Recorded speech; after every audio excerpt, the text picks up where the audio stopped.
നമ്മൾ ഈ വയനാട് ദുരന്തത്തിൻ്റെ ഞെട്ടലിൽ നിന്ന് ഇപ്പോഴും മാറിയിട്ടില്ല. ഓരോ ദിവസവും ഞെട്ടുന്ന വാർത്തകൾ വന്നുകൊണ്ടിരിക്കുക. പക്ഷേ ഒരു കണക്ക് 2020 Kerala state disaster management authority എന്ന് പറഞ്ഞ സ്ഥാപനം സർക്കാരിന് ശുപാർശ ചെയ്തു. ഈ മണ്ണിടിച്ചിലുണ്ടാവുന്ന ഉരുൾപൊട്ടൽ ഉണ്ടാവുന്ന മേഖലകളിൽ 4000-ഓളം ആളുകൾ താമസിക്കുന്നുണ്ട്. ഇവരെ അടിയന്തരമായി മാറ്റിപ്പാർപ്പിക്കണമെന്ന് ഈ അതോറിറ്റി, സർക്കാരിൻ്റെ ഈ ഏജൻസി പറഞ്ഞിട്ട് 4 വർഷം കഴിയുകയാണ്. സർക്കാർ ഒന്നും ചെയ്തില്ല. അപ്പോൾ ഈ വയനാട്ടിലുള്ള ആളുകൾ അതിനകത്ത് പെടും. അപ്പോൾ ഇവരെ അറിഞ്ഞുകൊണ്ട് കൊലയ്ക്ക് കൊടുത്തതാണ്. ഇത് ഇന്ന് പാർലമെൻറ്റിൽ ഈ ശബ്ദം മുഴങ്ങി. ബാംഗ്ലൂരിൽ നിന്നുള്ള MP ആയ തേജസ്വി സൂര്യ വയനാട് ദുരന്തം സംബന്ധിച്ച് അതിഗംഭീരമായൊരു പ്രസംഗം നടത്തി. രാഷ്ട്രീയ പ്രസംഗമല്ല. അതിൽ പറയുന്ന കാര്യങ്ങൾ 2022 ജൂലൈയിൽ മിനിസ്ട്രി ഓഫ് എർത്ത് സയൻസ് എന്ന് പറഞ്ഞ മന്ത്രാലയം, ആ മന്ത്രാലയം പാർലമെൻറ്റിൽ അറിയിക്കുകയുണ്ടായി. അതായത് ഇന്ത്യയിലെ ഏറ്റവും കൂടുതൽ ലാൻഡ് സ്ലൈഡ്സ്, മണ്ണിടിച്ചിൽ, ഉരുൾപൊട്ടൽ നടക്കുന്ന സ്ഥലം കേരളമാണ്. കഴിഞ്ഞ 5 വർഷത്തിനുള്ളിൽ രാജ്യത്ത് നടന്ന 60% ഉരുൾപൊട്ടലും കേരളത്തിലാണ്. കേരളം ഒന്നും ചെയ്തിട്ടില്ല. തേജസ്വി സൂര്യ ചോദിക്കുന്നത് കേരളത്തെ മാത്രം കുറ്റപ്പെടുത്തി. കേരള സർക്കാരും കേന്ദ്ര സർക്കാരും, സംസ്ഥാന സർക്കാരുകളും കേന്ദ്ര സർക്കാരുകളും എന്തു ചെയ്തു? അദ്ദേഹം പറയുന്നു 350 മരണങ്ങൾ ഈ വയനാട് ദുരന്തത്തിന് മുമ്പ് കേരളത്തിൽ 5 വർഷത്തിനിടയിൽ ഉണ്ടായിട്ടുണ്ട്. വയനാട്, ഇടുക്കി ജില്ലകളിൽ. തീർന്നില്ല. ഈ ജനുവരിയിൽ 2024 ജനുവരിയിൽ ഡൽഹി IIT ഒരു സർവേ നടത്തിയിട്ട് പറഞ്ഞു വയനാട് ഇന്ത്യയിലെ തന്നെ ഏറ്റവും വലിയ ഹൈ റിസ്ക് ഏരിയയാണെന്ന് പറഞ്ഞു. കേന്ദ്രവും കേരളവും ഒന്നും ചെയ്തില്ല. കേന്ദ്രത്തിന് എന്ത് ചെയ്യാൻ പറ്റുമെന്നുള്ളതിന് പരിമിതിയൊക്കെ ഉണ്ട്.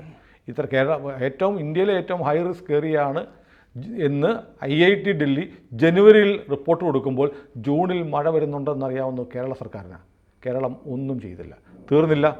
അതിൻ്റെ ഭാഗമായി അവരുടെ റിപ്പോർട്ടിൽ പറഞ്ഞു ഈ മേഖലകളിൽ അനധികൃത കയ്യേറ്റങ്ങൾ, മൈനിങ് ഇതൊക്കെ നടക്കുന്നുണ്ട്. അതുകൊണ്ട് എത്രയും പെട്ടെന്ന് അത് അവസാനിപ്പിക്കണമെന്ന് പറഞ്ഞു. ഒന്നും ചെയ്തില്ല. ഇനിയും തീർന്നില്ല. 2021 ഈ പ്രശ്നങ്ങളൊക്കെ സംബന്ധിച്ച് അന്നത്തെ വനം മന്ത്രിയായിരുന്ന K. രാജു, നമ്മുടെ പുനലൂരിൽ നിന്നുള്ള MLA കേരള നിയമസഭയിൽ അക്കമിട്ട് സ്ട്രെസ് ചെയ്ത് ഊന്നി പറഞ്ഞു തേജസ്വി സൂര്യ. നിയമസഭയിൽ പ്രസംഗിച്ചത് ഇങ്ങനെയാണ്: വലിയ രാഷ്ട്രീയ സമ്മർദ്ദമുണ്ട്. അവിടുത്തെ ഇത്തരം കയ്യേറ്റങ്ങൾ, എൻക്രോച്ച്മെൻറ്റ്സൊക്കെ തടയാൻ വലിയ സമ്മർദ്ദമുണ്ട്. രാഷ്ട്രീയ സമ്മർദ്ദം മാത്രമല്ല, ചില മതസംഘടനകളുടെയും സമ്മർദ്ദമുണ്ടെന്ന് അസംബ്ലിയിൽ പറഞ്ഞു. ഇത്രയും പറഞ്ഞിട്ട് അദ്ദേഹം വീണ്ടും ചോദിക്കുകയാണ് സർക്കാരുകൾ എന്തു ചെയ്തു?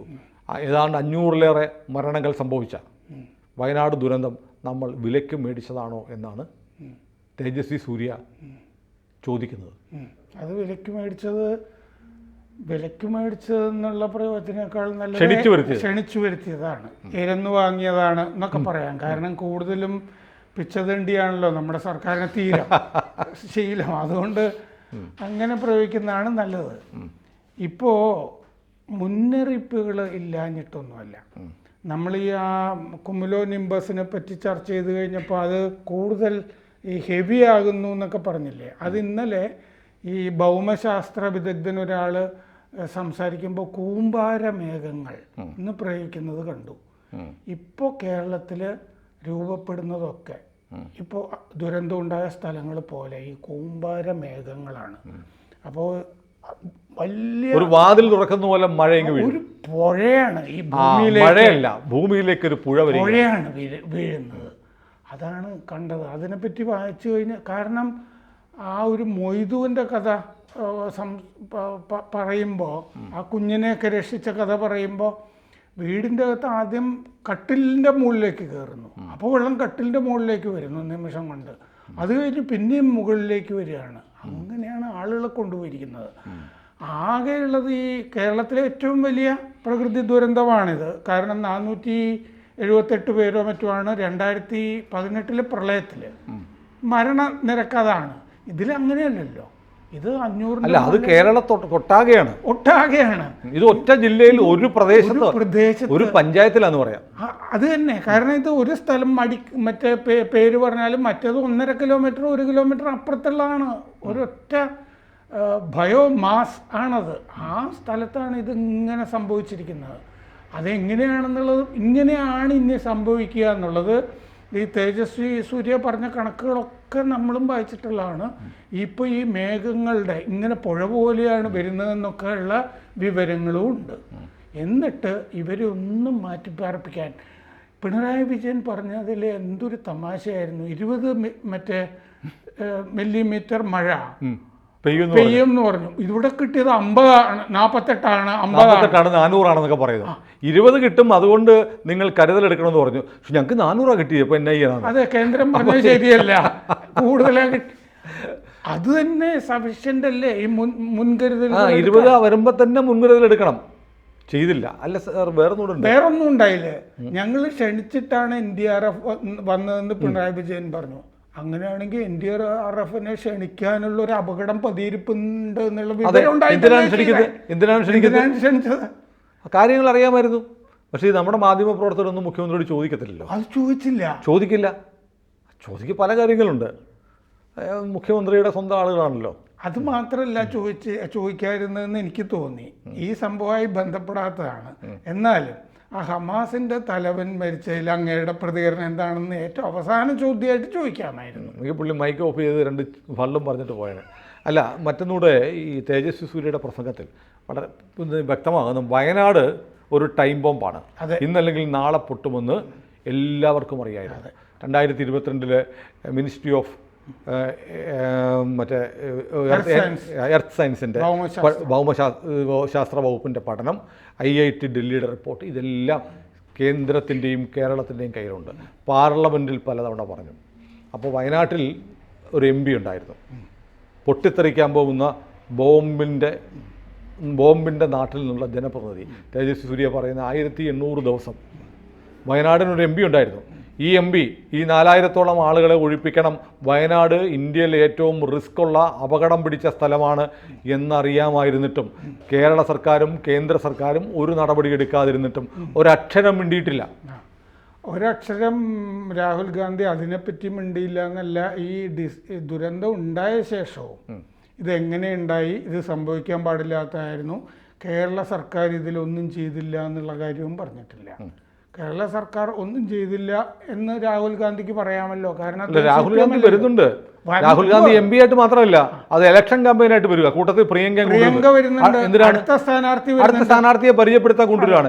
ഈ മരണം വലിയ കൂട്ടക്കൊല, പ്രകൃതിയെ കൊണ്ട് ഈ കൂട്ടക്കൊലയ്ക്ക് അവസരമൊരുക്കിയ നാട്ടിലേക്ക്, ഈ ശവശരീരങ്ങളുടെ ഇടയിലേക്ക് തെരഞ്ഞെടുപ്പ് പ്രചരണത്തിന് വരികയാണ് Rahul Gandhi.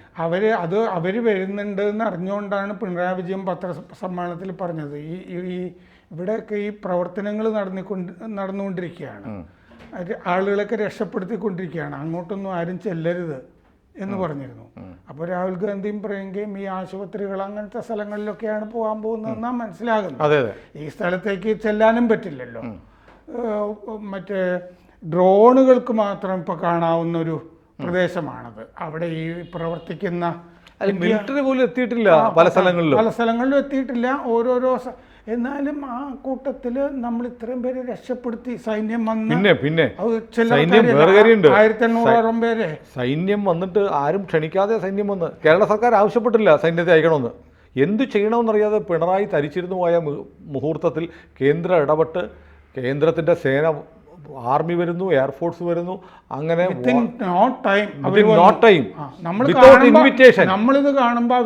Without A call. അതാണ്, ആരും വിളിക്കാതെ വന്നു, സ്വമേധയാ വന്നു സൈന്യം എന്നുള്ളതാണ് ഏറ്റവും പ്രധാനപ്പെട്ടത്. പക്ഷേ നമ്മൾ നന്ദികേടാണ്. ഇതിലൊക്കെ കഴിയുമ്പോഴത്തേക്ക് അവസാനം പറയും സൈന്യം വന്നിട്ട് എന്ത് ചെയ്തു, ഞങ്ങളുടെ അവിടുത്തെ പിള്ളേരാണ് രക്ഷപ്പെടുത്തിയെന്ന് പറയും.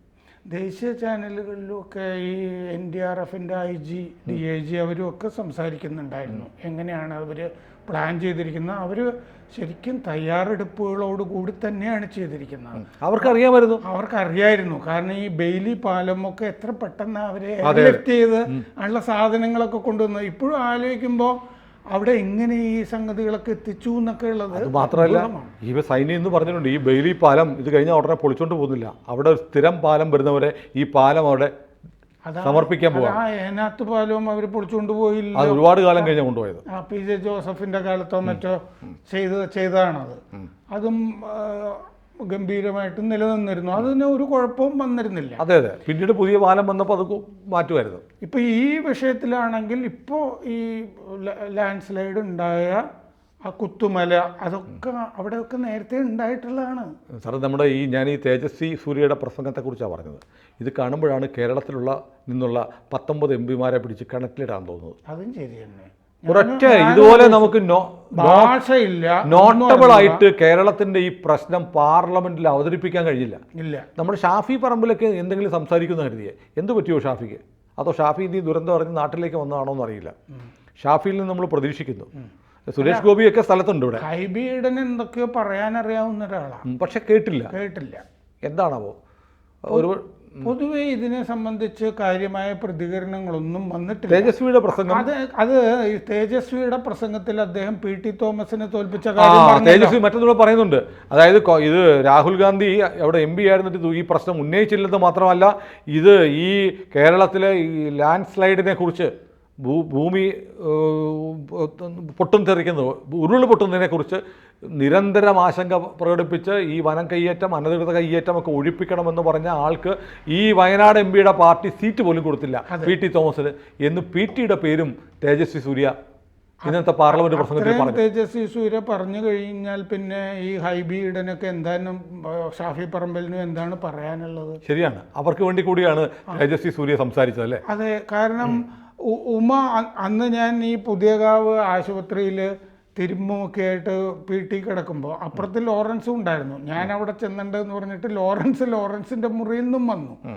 അന്ന് ഈ കാര്യങ്ങളൊക്കെ തന്നെയാണ് സംസാരിച്ചുകൊണ്ടിരുന്നത്. അത് കഴിഞ്ഞ് ഉമ്മയോട് സംസാരിക്കുമ്പോൾ ഉമ്മ എന്നോട് പറഞ്ഞിരുന്നു, അങ്ങനെയാണ് P.T.ക്ക് അറ്റാക്ക് വന്നതെന്ന് ഉമ്മ പറഞ്ഞു. എങ്ങനെ ഈ സീറ്റ് ഇങ്ങനെ ഈ ഹറാസ് ചെയ്യാണല്ലോ സ്വന്തം പാർട്ടി തന്നെ. അപ്പം മനോവിഷമം കൊണ്ടൊക്കെയാണ് സംഭവിച്ചത്. സ്വന്തം പാർട്ടിയുടെ ഉടമസ്ഥർ വേറെ ആളുകളാണ്, കയ്യേറ്റക്കാരും ലോബികളുമാണ്. മതസംഘടനകളുടെ കാര്യമൊക്കെ പറഞ്ഞല്ലോ ഇതില്. മതസംഘടനകളുടെ സമ്മർദ്ദമുണ്ട്. മതസംഘടനകള്, രാഷ്ട്രീയക്കാര്, ഇവരെല്ലാം കൂടി കൊലക്കി കൊടുത്തതാണ് പാവപ്പെട്ട ആളുകളെ കേരളത്തെ. അതേതായാലും അത് പറയാൻ, കേരളത്തിന് വേണ്ടി ശബ്ദിക്കാൻ പാർലമെന്റിൽ നാവുണ്ടായി. അത് തേജസ്വി സൂര്യയുടേതാണ്. പറഞ്ഞതെല്ലാം അക്ഷരം പ്രതി, വേർഡ് ബൈ വേർഡ് സത്യമായിരുന്നു. കൂടുതൽ വാർത്തകളും വിശേഷങ്ങളും നിങ്ങളിലേക്ക് എത്താൻ ABC മലയാളം സബ്സ്ക്രൈബ് ചെയ്യുക, ബെൽ ബട്ടണും അമർത്തുക.